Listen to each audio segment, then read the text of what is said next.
নমস্কাৰ বন্ধুসকল, আপোনালোক সকলোকে স্বাগতম জনাইছো মোৰ debating channel learn debate with Nikur আজিৰ খণ্ডটোলৈ।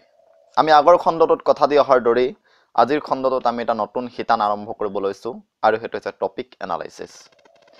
আৰু আপোনালোকক এইখনতে জনাই থওঁ যে এই ভিডিঅ'টো কৰিবলৈ মোৰ সৈতে মিডিয়া পাৰ্টনাৰ হিচাপে আছে সপোনৰ শিৱসাগৰ, সপোনৰ অসম। গতিকে বন্ধুসকল, দেৰি নকৰি আমি আৰম্ভ কৰোঁ আহক আজিৰ ভিডিঅ'টো। বন্ধুসকল, আমি বিভিন্ন সময়ত বিভিন্নজন মানুহৰ পৰা বিভিন্নজন ব্যক্তিৰ পৰা আমি বিভিন্ন টপিক লাভ কৰিছিলোঁ।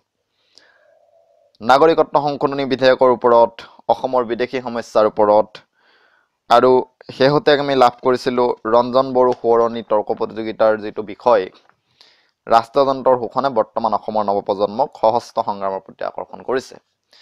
বন্ধুসকল, আপোনালোকে দিয়া গোটেইকেইটা টপিকৰ ওপৰতে আমি এটা ভিডিঅ' আমি প্ৰস্তুত কৰিবলৈ চেষ্টা কৰিম। নাগৰিকত্ব সংশোধনী বিধেয়কৰ ওপৰত ইয়াৰ পাছত আমি এটা ভিডিঅ' কৰিম, বিদেশী সমস্যাৰ ওপৰতো এটা ভিডিঅ' কৰিম। কিন্তু এতিয়া শেহতীয়াকৈ যিহেতু শ্বহীদ ৰঞ্জন বড়ো সোঁৱৰণী তৰ্ক প্ৰতিযোগিতাখন নিচেই ওচৰ পালেহি, 10 ডিচেম্বৰত আছে, মাৰ্ঘেৰিটাৰ আচুগুটে আয়োজন কৰিছে। গতিকে আমি এই টপিকটোৰ ওপৰত আমি অকণমান আলোচনা কৰিবলৈ বিচাৰিছোঁ। আৰু এই টপিকটো হৈছে, পুনৰবাৰ কৈছোঁ, ৰাষ্ট্ৰযন্ত্ৰৰ শোষণে বৰ্তমান অসমৰ নৱপ্ৰজন্মক সশস্ত্ৰ সংগ্ৰামৰ প্ৰতি আকৰ্ষণ কৰিছে। বন্ধুসকল, এই টপিকটোত আমি তৰ্ক কৰিবলৈ হ'লে আমাক অসমত সশস্ত্ৰ সংগ্ৰামৰ ইতিহাস সম্পৰ্কে আমি অলপ জানিব লাগিব। আৰু সেই সশস্ত্ৰ সংগ্ৰামৰ ইতিহাস সম্পৰ্কে জানিবলৈ আমি পৰাগ দাসৰ কিতাপসমূহ পঢ়িব পাৰোঁ। চাংলত ফেন্না নিষিদ্ধ প্ৰস্তাৱ, স্বাধীনতাৰ প্ৰস্তাৱ, নিষিদ্ধ কলম। আমি confronting to the state, ULFA's quest for sovereignty, professor Nanigopal Mahanta ছাৰৰ এখন কিতাপ পঢ়িব পাৰোঁ।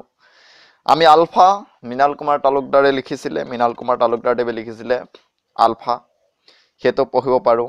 তাৰোপৰি আমি পঢ়িব লাগিব বা পঢ়িব পাৰোঁ আমি মৃণাল কুমাৰ তালুকদাৰ ছাৰে লিখা অসম যিটো ছিৰিজ, সেই অসম ছিৰিজটোতো বহুতখিনি তথ্য আমি পাম। তাৰোপৰি আৰু বিভিন্ন সময়ত বিভিন্নজন ব্যক্তিয়ে অসমত সৃষ্টি হোৱা সশস্ত্ৰ আন্দোলনৰ ইতিহাস সম্পৰ্কে যিখিনি কথা কৈ গৈছে সেইখিনি কথা আমি পঢ়িব লাগিব। আৰু আমি এইখনতে অম্বিকাগিৰি ৰায়চৌধুৰীৰ 2-এটা প্ৰবন্ধ পঢ়াটো খুব বেছি ভাল হ'ব বুলি মই ভাবোঁ। যি কি নহওক, আমি এতিয়া পোনে পোনে টপিক এনালাইচিছলৈ আহিছোঁ।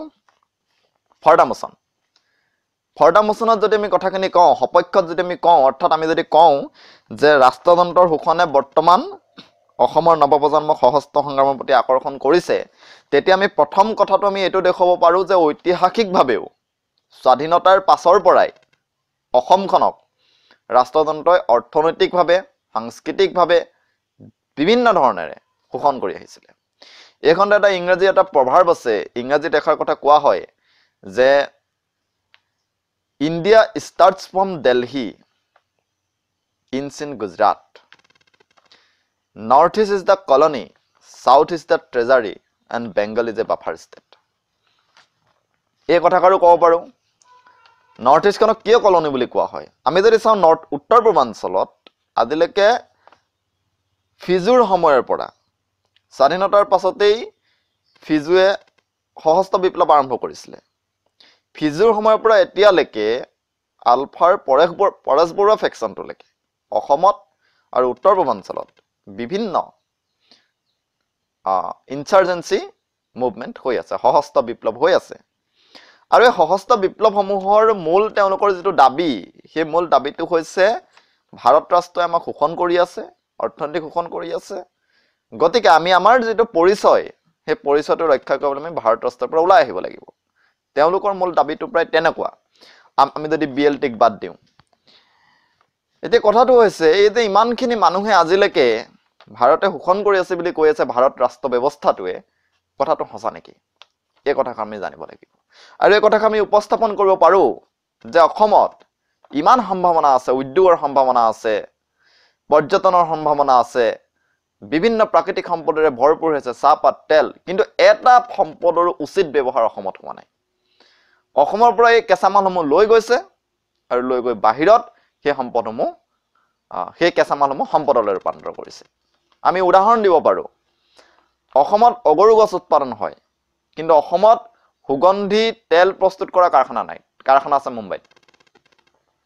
অসমত তেল উৎপাদন কৰা হয়, কিন্তু অসমত তেল শোধনাগাৰ এটা লাগে বুলি আন্দোলন কৰিবলগীয়া হৈছিলে আৰু শোধনাগাৰটো দিয়াৰ পাছতো অসমৰ পৰা তেল নি বাৰাউনীত ইয়াক পেট্ৰলিয়ামলৈ ৰূপান্তৰ কৰে আমি ক'ব পাৰোঁ অসমত চাহ উদ্যোগসমূহ আছে বা চাহ বাগিচাসমূহ আছে কিন্তু তাৰ মালিক অসমীয়া নহয় এই যে মালিক অসমীয়া নহয় বা অসমত আমুক কৰিব পৰা নাই উদ্যোগ স্থাপন কৰিব পৰা নাই ইয়াৰ কাৰণে কেৱল মাত্ৰ জগৰীয়া কিন্তু অসমীয়া মানুহৰ যেটো আমি কওঁ সততে শুনিবলৈ পোৱা যায় চৰকাৰী পক্ষই মাজে মাজে কয় আমাৰ সদনৰ চৰকাৰী পক্ষ নহয় আমাৰ ৰাইট উইং মানুহবিলাকে কয় যে অসমীয়া মানুহবিলাক নিষ্কৰ্মা কিন্তু কেৱল মাত্ৰ অসমীয়া মানুহ নিষ্কৰ্মাৰ কাৰণে নহয় বৰং ভাৰতীয় ৰাষ্ট্ৰযন্ত্ৰই বিচৰা নাই যে অসমত এটা শক্তিশালী অৰ্থনৈতিক গাঁথনিৰ সৃষ্টি হোক সেইখিনি কথা আমি ক'ব পাৰোঁ দ্বিতীয় কথা একদম বৰ্তমান সময়লৈ যদি আমি ঘূৰি আহোঁ ইতিহাসৰ পৰা নাগৰিকত্ব সংশোধনী বিধেয়ক 2016 আৰু বিভিন্ন চৰকাৰৰ যি জনবিৰোধী কাম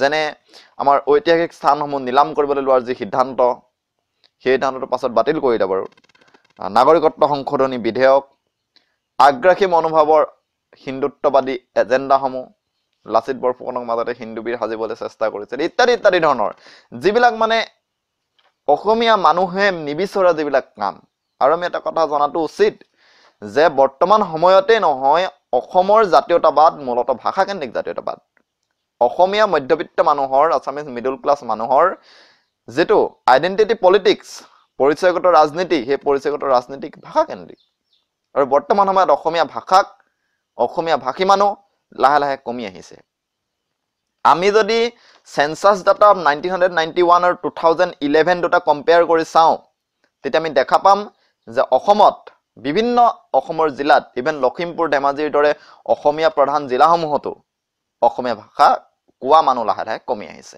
তাৰ বিপৰীতে বঙালী ভাষা কোৱা মানুহ লাহে লাহে বাঢ়ি আহিছে এই যে বঙালী ভাষা কোৱা মানুহ লাহে লাহে বাঢ়ি আহিছে তাৰ লগতে নাগৰিকত্ব সংশোধনী বিধেয়ক 2016 আহিলে ই অসমীয়া মানুহবিলাকক অসমীয়া ডেকা ল'ৰাবিলাকক বা অসমীয়া নৱপ্ৰজন্মক চৰকাৰৰ বিৰুদ্ধে প্ৰতিষ্ঠান বিৰুদ্ধে এটা ঢৌ সৃষ্টি কৰাত উৎসাহ যোগাইছে আমি সেইখাৰ কথা ক'ব পাৰোঁ আৰু গতিকে সহস্ত পন্থাৰ বিপ্লৱলৈ অসমীয়া যুৱকসমূহ যাবলৈ আৰম্ভ কৰিছে আৰু আমি বিভিন্ন ধৰণৰ উদাহৰণ দিব পাৰোঁ যে যেটো উদাহৰণত এতিয়ালৈকে শেহতীয়াকৈ পোৱা মই তথ্য মতে এতিয়ালৈকে সৰ্বানন্দ সোণোৱাল ডাঙৰীয়াৰ চৰকাৰ গঠন হোৱাৰ পাছৰ পৰা এতিয়ালৈকে 200ৰ ওপৰত যুৱক আলফালৈ গৈছে গতিকে আমি সেইখিনি তথ্য আমি উত্থাপন কৰিব পাৰোঁ আমি প্ৰথমতে ক'লো ঐতিহাসিক সংযোগ অৰ্থাৎ ঐতিহাসিকভাৱে যি শোষণ হৈ আছে সেইকাৰ কথা আমি দ্বিতীয়তে ক'লো নাগৰিকত্ব সংশোধনী বিধেয়ক তথা বাকী যিবোৰ জনবিৰোধী কাম সেই জনবিৰোধী কামসমূহৰ যোগেদি কিদৰে কেন্দ্ৰই অসমীয়া সত্তাটোৰ ওপৰত অসমীয়া পৰিচয়টোৰ ওপৰত এটা বুজা জাপি দিব বিচাৰিছে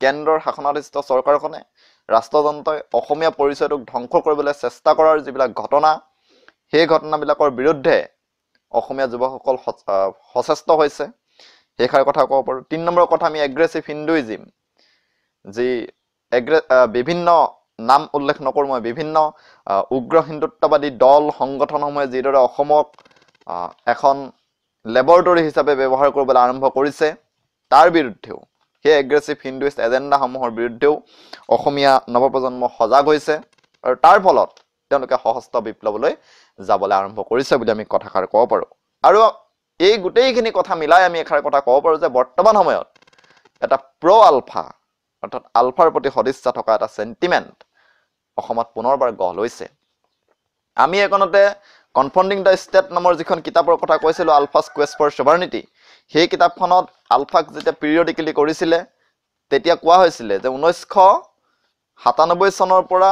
2000 চনৰ ভিতৰত আৰু 2000ৰ পৰা বৰ্তমান সময়ছোৱালৈকে আলফাৰ টেৰৰ টেকনিকবিলাক বেলেগ হৈ গৈছে মই আলফা বুলি এইকাৰণে কৈছোঁ কাৰণ বৰ্তমান সময়ত অসমত সহস্ত সংগ্ৰাম ৰাষ্ট্ৰযন্ত্ৰৰ বিৰুদ্ধে আলফা এটা মেজৰ চ'ৰ্চ আৰু তাত আমি দেখা পাম যে 2000 চনৰ পাছত 2004 চনৰ ধেমাজি বোমা বিস্ফোৰণৰ পাছত অসমীয়া মানুহে লাহে লাহে আলফাক বেয়া পাবলৈ আৰম্ভ কৰিছিলে বা আলফাৰ গণভিত্তি কমি আহিছিলে কিন্তু বৰ্তমান সময়ত সেই গণভিত্তি পুনৰ আকৌ ঘূৰি আহিছে বুলি আমি উত্থাপন কৰিব পাৰোঁ এতিয়া আমি কম এগেইনষ্ট দ্য মোচনৰ পৰা আমি ক'ব পাৰোঁ যে বৰ্তমান সময়ত বিভিন্ন নিউজ চেনেলে কৈ আহিছে যে আমুক ল'ৰা আলফালৈ গৈছে আমুক আলফালৈ গৈছে তেনেকৈ প্ৰায় 200জন ল'ৰা আলফালৈ গৈছে বুলি এটা তথ্য আমি পাইছোঁ তথ্যটো সম্পূৰ্ণ কংক্ৰিট তথ্য নহয় তথাপিও 200জন মান গৈছে বুলি ক'ব পাৰোঁ কিন্তু এই গোটেই 200জনে গোটেই এণ্টায়াৰ নৱপ্ৰজন্ম কেতিয়াও ই ডিফাইন কৰিব নোৱাৰে বা প্ৰতিনিধিত্ব কৰিব নোৱাৰে। অৰ্থাৎ প্ৰথম কথাটো হৈছে আলফালে নাই যোৱা বুলি আমি নকওঁ, আলফালে গৈছে, নৱপ্ৰজন্মৰ পৰাই গৈছে, কিন্তু সম্পূৰ্ণ নৱপ্ৰজন্ম নহয়। আৰু এই যে সম্পূৰ্ণ নৱপ্ৰজন্ম নহয়, সেইকাৰণে আমি অসমৰ নৱপ্ৰজন্ম বুলি সকলোকে আমি ডিফাইন কৰিব নোৱাৰো, সকলোকে আমি প্ৰতিনিধিত্ব কৰি পেলাব নোৱাৰো, সাধাৰণীকৰণ আমি কৰাটো উচিত নহয়। এতিয়াও বহুতো যুৱ প্ৰজন্ম আছে, নৱপ্ৰজন্ম আছে যে গণতান্ত্ৰিক সংগ্ৰামত বিশ্বাসী। এতিয়াও বহুত নৱপ্ৰজন্ম আছে যি ৰাষ্ট্ৰযন্ত্ৰৰ প্ৰতি বিশ্বাসী, যি ৰাষ্ট্ৰীয়তাবাদত বিশ্বাসী। আৰু বৰ্তমান সময়ত অসমৰ যি নৱপ্ৰজন্মক আমি যদি বিভিন্ন ভাগত ভাগ কৰি পেলাওঁ, তেতিয়া দেখা পাম যে তাৰ এটা ভাগে প্ৰ' আলফা ভাগ। ইভেন ৰাষ্ট্ৰযন্ত্ৰক বেয়া পোৱা যিটো ভাগ, এণ্টি ইনকামবেঞ্চিৰ ভাগটো আমি বিভিন্ন ধৰণে ভাগ কৰিব পাৰোঁ। এটা হৈছে গণতান্ত্ৰিক ভাগ, যে ৰাষ্ট্ৰযন্ত্ৰৰ বিৰুদ্ধে গণতান্ত্ৰিক সংগ্ৰাম কৰে, আছু, AJYCP, ছাত্ৰ মুক্তি ইত্যাদি ধৰণৰ যি সংগঠন কৰে, আৰু সেই সংগঠনসমূহে কেতিয়াও মুকলিকে আলফাক সমৰ্থন কৰা নাই, আৰু তাৰ ফলত আমি সেইটো এটা ভাগ ৰাখিব পাৰোঁ। আৰু এটা ভাগ যি আলফাক সমৰ্থন কৰিছে কিন্তু তেওঁলোকে আলফালে যোৱা নাই বা তেওঁলোক নাযায়, সেই ভাগটো ৰাখিলোঁ। আৰু এটা ভাগ ৰাখিলোঁ যিসকল আলফালে গ'ল। এই যদি গোটেই তিনিটা ভাগক ৰাখোঁ, গণতান্ত্ৰিক ভাগ, প্ৰ' আলফা ভাগ আৰু আলফা, এই তিনিটা ভাগৰ ভিতৰত গণতান্ত্ৰিক ভাগটোত এতিয়াও সংখ্যাগৰিষ্ঠ হৈ আছে। এইষাৰ কথা আমি প্ৰমাণ কৰি দিব পাৰোঁ। গতিকে সাধাৰণীকৰণ কৰা উচিত নহয়। দ্বিতীয় কথা, একৰ্ডিং টু ছাম এনালাইষ্ট, কিছুসংখ্যক বিশ্লেষকৰ মতে, ৰাজনৈতিক আৰু সামৰিক বিশ্লেষক বহুতে ক'ব বিচাৰিছে যে যিসকল ব্যক্তি, যিসকল যুৱক আলফালে গৈছে, তেওঁলোক নিজে ইচ্ছা কৰি গৈছে নে তেওঁলোকক কিছু বিশেষ ব্যক্তি আৰু কিছু বিশেষ সংগঠনে আৰু বিশেষ শক্তিয়ে নিজৰ ৰাজনৈতিক লাভালাভৰ বাবে তেওঁলোকক সুমুৱাই দিছে আলফাত। সেই কথাষাৰ এষাৰ খুবেই চিৰিয়াছ প্ৰশ্ন। গতিকে চৰকাৰী পক্ষই কোৱাৰ দৰে আলফালে মানুহবিলাক ইনফ্লুৱেঞ্চ হৈ গৈছে, এইষাৰ কথা নহ'বও পাৰে। বহুত ক্ষেত্ৰত আমি দেখা পাওঁ, আমি যদি পৃথিৱীৰ ইতিহাসত আমি যদি লক্ষ্য কৰোঁ, LTTE হওক বা আমাৰ বিভিন্ন ওচৰ চুবুৰীয়া যিবিলাক সংগঠন আছে, NSCN হওক, এই সংগঠনবিলাকত দেখা পাওঁ যে ৰাষ্ট্ৰযন্ত্ৰই বা বিভিন্ন ইণ্টেলিজেঞ্চ গ্ৰুপে বা বিভিন্ন শত্ৰুপক্ষই তেওঁলোকৰ মানুহক নিজৰ ৰাজনৈতিক লাভালাভৰ বাবে বা নিজৰ সামৰিক লাভালাভৰ বাবে সেই সংগঠনটোলৈ সোমোৱাই দিয়ে। আমি উদাহৰণ দিব পাৰোঁ, আলফাই সৌ সিদিনাখনে যি এৰেষ্ট ৱাৰেণ্ট দিছিলে ভাস্কৰ বৰাৰ কথা ক'ব পাৰোঁ। ভাস্কৰ বৰাৰ সম্পৰ্কে ৰমেল অসমে এষাৰ কথা কৈছিলে যে ভাস্কৰ বৰাই শত্ৰুপক্ষৰ সৈতে হাত মিলাইছে। অৰ্থাৎ ইয়াৰ কথা স্পষ্ট, যদি ভাস্কৰ বৰাৰ দৰে এজন মানুহ যদি আলফাত শত্ৰুপক্ষৰ পৰা থাকিব পাৰে, তেতিয়া এই 200জন নৱপ্ৰজন্ম গৈছে, তাৰ ভিতৰত 50জন শত্ৰুপক্ষৰ নোহোৱাৰ সম্ভাৱনা কি? গতিকে আমি সেইষাৰ কথা ক'ব পাৰোঁ এগেইনষ্ট দ্য মোচনৰ পৰা, যে চৰকাৰী পক্ষই যি ধৰণে উত্থাপন কৰিছে কথাষাৰৰ ৰং তেনেকুৱা নহ'বও পাৰে। যিহেতু এটা সশস্ত্ৰ সংগ্ৰামৰ সামৰিক পদ্ধতি বেলেগ, তেওঁলোকৰ ৱাৰ টেকনিক বেলেগ। গতিকে কথাষাৰ আমি ইমান বেছি সাধাৰণীকৰণ কৰাটো উচিত নহয়, কিয়নো বহুত ক্ষেত্ৰত পৃথিৱীৰ ইতিহাসে আমাক দেখুৱাই আহিছে, বিভিন্ন সশস্ত্ৰ সংগঠনৰ ইতিহাসে আমাক দেখুৱাই আহিছে যে শত্ৰুপক্ষই নিজৰ ৰাজনৈতিক লাভালাভৰ বাবে বিভিন্ন সময়ত তেওঁলোকৰ মাজতে গুপ্তচৰ হিচাপে বা তেওঁলোকৰ মাজতে তেওঁলোকৰ মানুহ সোমোৱাই দিছে। গতিকে আমি সেইষাৰ কথা আমি ইমান সাধাৰণীকৰণ কৰাটো উচিত নহয়। আৰু বিৰোধী পক্ষৰ পৰা অৰ্থাৎ এগেইনষ্ট দ্য মোচনৰ পৰা আটাইতকৈ শক্তিশালী পইণ্ট মই ভবাত এইটো হ'ব পাৰে যে আমি এখন গণতান্ত্ৰিক দেশত বাস কৰোঁ, আৰু গণতান্ত্ৰিক দেশত আমাৰ হাতত সম্পূৰ্ণ অধিকাৰ আছে নিজৰ মতামত প্ৰকাশ কৰাত। কিন্তু তাতো এটা কথা আছে, সেই মতামতে যাতে দেশৰ সাৰ্বভৌমত্বক আৰু দেশৰ একতাক যাতে বিনষ্ট নকৰে।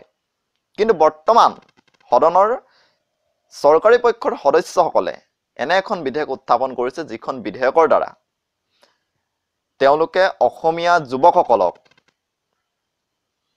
সংবিধানৰ গণ্ডিৰ বাহিৰলৈ যাবলৈ উৎসাহ যোগাইছে।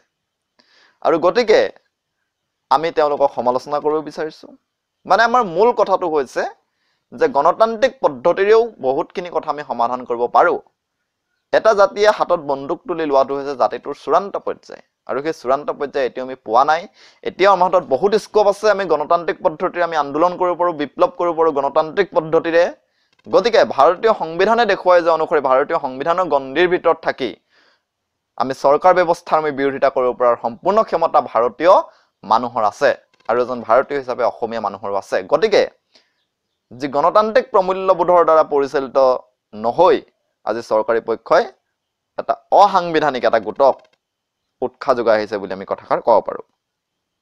আৰু এষাৰ কথা আমি ক'ব পাৰোঁ একেবাৰে শেষত যে আমাৰ সমাজত আমাৰ বিভিন্ন নিউজ চেনেলে হওক বা বিভিন্ন ছ'চিয়েল মিডিয়াতে হওক বিভিন্ন প্ৰ' আলফা ফ্ৰেকশ্যনে বিভিন্ন আলফাৰ প্ৰতি সদ্ভাৱ থকা মানুহে বা আলফাৰ প্ৰতি সদ্ভাৱ থকা গোটে নিজৰ ৰাজনৈতিক বা আন কিবা ধৰণৰ লাভালাভৰ কাৰণে কেন্দ্ৰ কৰি বহুতো অসমীয়া যুৱকক আলফালৈ যাবলৈ প্ৰভোগ কৰি আছে a pro' ULFA faction provokes the youth for personal political profit আৰু সেইটো আমি কেতিয়াও নিবিচাৰোঁ এটা কাৰণে নিবিচাৰোঁ যদিও আমি অসমীয়া জাতীয় আত্মনিয়ন্ত্ৰণক এইষাৰ কথা মই মোৰ ব্যক্তিগতভাৱে কৈছোঁ যে যদিও আমি অসমীয়া জাতীয় আত্মনিয়ন্ত্ৰণক আমি সন্মান কৰোঁ আত্মনিয়ন্ত্ৰণৰ প্ৰশ্নটোক আমি সন্মান কৰোঁ তথাপিও আমি নিবিচাৰোঁ যে অসমীয়া যুৱক আলফালে যোৱাটো কিয়নো বৰ্তমান সময়ত সংযুক্ত মুক্তি বাহিনী অসম যিটো পৰেশ বৰুৱা ফ্ৰেকশ্যন সেই পৰেশ বৰুৱা ফ্ৰেকশ্যনটোৱে যে অসমৰ স্বাধীনতা কেতিয়াও আনিব নোৱাৰে সেইষাৰ কথা 100% শুদ্ধ বৰ্তমান সময়ৰ ডিপ্ল'মেচি বৰ্তমান সময়ৰ মিলিটাৰী এক্টিভিটি এইসমূহে আমাক এইষাৰ কথা কয় আমি সেইসকলক সন্মান কৰোঁ হৰি বৰকাকতি হীৰকজ্যোতি মহন্তক আমি সন্মান কৰোঁ যিসকলে আলফাত গৈ নিজক উৎসৰ্গা কৰিছিলে আৰু আমি তেওঁলোকৰ অসম প্ৰেমক আমি কোনোদিন সন্দেহো নকৰোঁ কিন্তু আমি নিবিচাৰোঁ যে পুনৰ এজন অসমীয়া মেধাৱী যুৱকে নিজক অৰণ্যৰ মাজত শেষ কৰি দিয়ক আমি বিচাৰোঁ সকলোবিলাক কথা গণতান্ত্ৰিক পদ্ধতিৰে সংবিধানৰ গণ্ডিৰ ভিতৰত থাকি আলোচনা হওক গতিকে মই ইমানতে আজিৰ ভিডিঅ'টো সমাপ্ত কৰিছোঁ আৰু মই পুনৰ কৈছোঁ যে আমাৰ অনাগত ভিডিঅ'টো পুনৰ এটা টপিক এনালাইচিছে হ'ব গতিকে তেতিয়ালৈকে আপোনালোকক পুনৰ এবাৰ লগ পাম আৰু শেষত পুনৰ কওঁ যে আজিৰ ভিডিঅ'টো মোক প্ৰস্তুত কৰিবলৈ মোৰ সৈতে মিডিয়া পাৰ্টনাৰ হিচাপে থাকিলে সপোনৰ শিৱসাগৰ সপোনৰ অসম আৰু আমি সমূহ প্ৰতিযোগীক শ্বহীদ ৰঞ্জন বড়ো সোঁৱৰণী তৰ্ক প্ৰতিযোগিতাৰ সমূহ প্ৰতিযোগীক ইয়াৰ দ্বাৰাই আৰু আয়োজকক আমি শুভেচ্ছা জনাব বিচাৰিছোঁ গতিকে বন্ধুসকল আপোনালোকক পুনৰ লগ পাম অনাগত এটা ভিডিঅ'ত তেতিয়ালৈকে ধন্যবাদ